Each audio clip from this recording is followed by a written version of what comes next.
Auzubillahiminash-shaytanir-rajim. Bismillahir-rahmanir-rahim. Dear students, it is class 7th, subject English, topic Tobacco the Silent Killer, exercise part 1. तो अजीज़ तलबा, जैसे कि आप जानते हैं कि हमने ये लेसन कंप्लीट किया, मैंने आपको पढ़ाया, तो आज हम इसकी एक्सरसाइज करेंगे, पार्ट फर्स्ट करने की कोशिश करेंगे। तो क्वेश्चंस का आंसर लिखना है हमें। तो क्वेश्चन नंबर 1 है, what is the major component of tobacco smoke. यानी टोबैको स्मोक का मेजर कंपोनेंट क्या होता है, इसमें खास क्या चीज़ होती है, वो होता है निकोटीन। तो आंसर ऐसे लिखेंगे, nicotine is the major component of tobacco smoke. इसके अलावा भी इसमें एक दो चीज़ें होती है, कार्बन मोनोऑक्साइड होता है, टार होता है, लेकिन मैंने आपको सिंपली लिखाया है क्योंकि मेजर कंपोनेंट इसका निकोटीन होता है। तो क्वेश्चन नंबर 2 है, what are carcinogenic chemicals. Carcinogenic chemicals हम किन को कहते हैं। तो कार्सिनोजेनिक मतलब हो गया कैंसर काजिंग केमिकल्स होते हैं इस टोबैको में, वो 43 होते हैं ऑलमोस्ट। तो मैंने ऐसे आंसर लिखा है, आपको ऐसे लिखना है, those chemical substances which cause cancer are called carcinogenic, simply लिखना है। तो क्वेश्चन नंबर 3 है, list some use of tobacco. Tobacco के कुछ इस्तेमाल हमने लिखे हैं, ये कहाँ कहाँ हम इस्तेमाल में लाते हैं। तो some important use of tobacco और कुछ अहम यूजेस जो इसके हैं, इस्तेमाल है, तो वो हम लिखेंगे।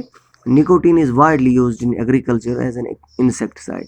एक हो गया कि निकोटीन जो इसमें होता है, ये हम एग्रीकल्चर में, ज़राअत में इसका इस्तेमाल कर सकते हैं एज एन इंसेक्टिसाइड, बस एक कीड़े मार दवाई। तो नंबर 2 है, रिफाइंड टोबैको सीड ऑयल। इसको रिफाइन किया जाता है टोबैको सीड ऑयल को, ये यूज़ कर सकते हैं हम बस एक substitute as a substitute for groundnut oil.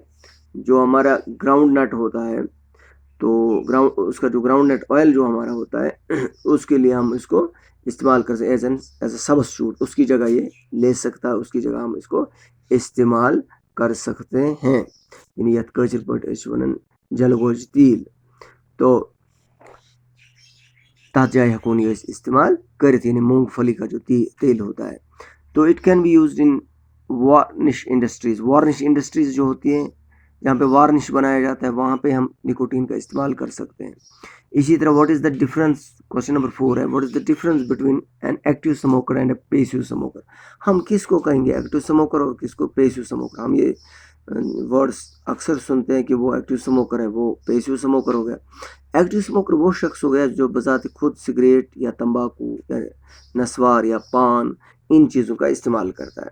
तो पेसिव स्मोकर वो बंदा हो गया जो बेचारा खुद नहीं करता है, लेकिन जो स्मोक निकलता है इससे, वो एक्टिव स्मोकर के साथ बैठा हुआ होता है और वो इनहेल करता है, यानी उसके अंदर चला जाता है वो स्मोक, वो धुआं, तो लेकिन वो बजाते खुद इस्तेमाल में नहीं लाता है, उसको पेसिव स्मोकर कहता है। लेकिन उसके पे हेल्थ पे भी असरात पड़ते हैं, यानी मुज़िर असरात। तो आंसर ऐसे मैंने लिखा है इंग्लिश में, active smoker is the person who is directly involved in smoking, which means who himself uses tobacco in different forms. तो passive smoker is the person who is indirectly involved in smoking, which means who inhales the smoke which is emitted by the smoker while smoking. तो ये हो गया कि active smoker वो person है जो बजाते खुद स्मोकिंग करता है या नस्वार करता है या तंबाकू पीता है या पान खाता है, बाकी चीज़ें खाता है। तो तंबाकू जब पीता है या सिगरेट पीता है, तो उसका धुआं जो निकलता है, तो उसके सामने जो बंदा बैठा होता है, करीब में बैठा हुआ होता है, उस बेचारे को इन्फेक्शन हो जाती है, उसे उसके अंदर चला जाता है। तो जो ये पीने वाला होता है, ये हो गया एक्टिव स्मोकर। जो बेचारा खुद नहीं पीता है, लेकिन उसके स्मोकिंग के मुज़िर असरात उस पर पड़ गए, उसका धुआं उसको अंदर हो गया, लेकिन खुद नहीं पीता था, तो उसको हम पेसिव स्मोकर कहते हैं। तो दोनों पे इसके मुज़िर असरात हैं स्मोकिंग के। We should abandon all these activities, हमें इनको डिसओन करना चाहिए, अबंडन करना चाहिए, छोड़ना चाहिए स्मोकिंग को। ये मैं बार बार कहता हूँ। तो ये एक लत है। तो इंशाल्लाह कल आगे का काम करेंगे, कल आगे इसका एक्सरसाइज को आगे लेते चलेंगे। जब तक के लिए दीजिएगा अपने मेज़बान अल्ताफ़ वानी को इजाज़त। अल्लाह हाफिज़ व नासिर।